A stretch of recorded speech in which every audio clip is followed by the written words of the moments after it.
Mayurbhanj जिलार Rasgovindpur block अंतर्गत काकबंध आश्रम विद्यालय विषाक्त खाद्य खाई मृत्युवरण कर छात्री घटन आज मयूरभंज 12 घंटिया बंद। आज बारिपदा 18 नंबर जातीय राजपथ अवरोध कर शताधिक बीजेडी कर्मी। यार प्रतिवाद में कांग्रेस बीजेडी राजरास्ता को ओह्लाइबा सहित समस्त दुकान बजार बस चलाचल बंद, पेट्रोल पंप समस्त ऑफिस बंद रही सूचना मिली। बारिपदा जिला मुख्य चिकित्सालय चिकित्सित अवस्था आखि बुझिले नलगजा अंचल 5म श्रेणी छात्री रूपाली बेसरा। काकबंध आश्रम विद्यालय 150 रु ऊर्ध्व छात्र छात्री गुरुतर होई रासगोविंदपुर सीएचसी रे भर्ती होते।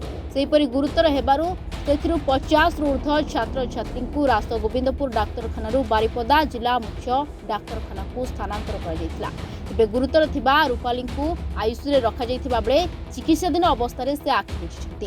स्कूल जो छात्री मृत्यु घटना ये गोटे संवेदनशील घटना मयूरभंज नुहे ये ओडिशा गोटे संवेदनशील घटना है।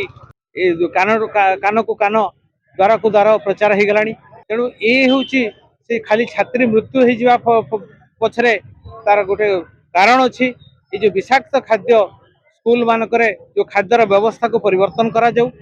प्रथम दाबी आमर जे छात्री मृत्यु पाई तार उचित क्षतिपूरण परिवार को 50 लाख टंका दि जाऊ एवं छात्री को परिवार रु जड़े माँ हो बापा हो गोटे स्थायी निजुक्ति दि जाऊ सरकारी चाकरी एवं ये जो खाद्य व्यवस्था ये जो शिक्षा व्यवस्थार सुदृढ़ीकरण हो यहाँ आमर दाबी।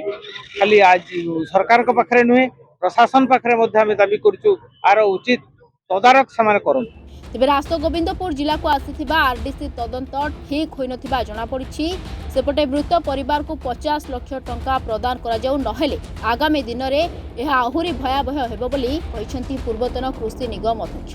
गोटे छात्री रूपाली बेसरार जो अस्वाभाविक मृत्यु होइछि तांकरी प्रतिवाद रे आज विजु जनता दल तरफ बंद डाकर दिया। आमर दाबी रही निश्चित भाव में छात्री परिवार वर्ग को मृतक छात्री परिवार वर्ग को 50 लाख टंकार आर्थिक सहायता सहित भविष्य में जेभली भाव में एभली घटना पुनरावृत्ति न हो एवं आरडीसी इनक्वारी बदल आम जड़े सिटिंग जज को द्वारा इनक्वारी डिमांड।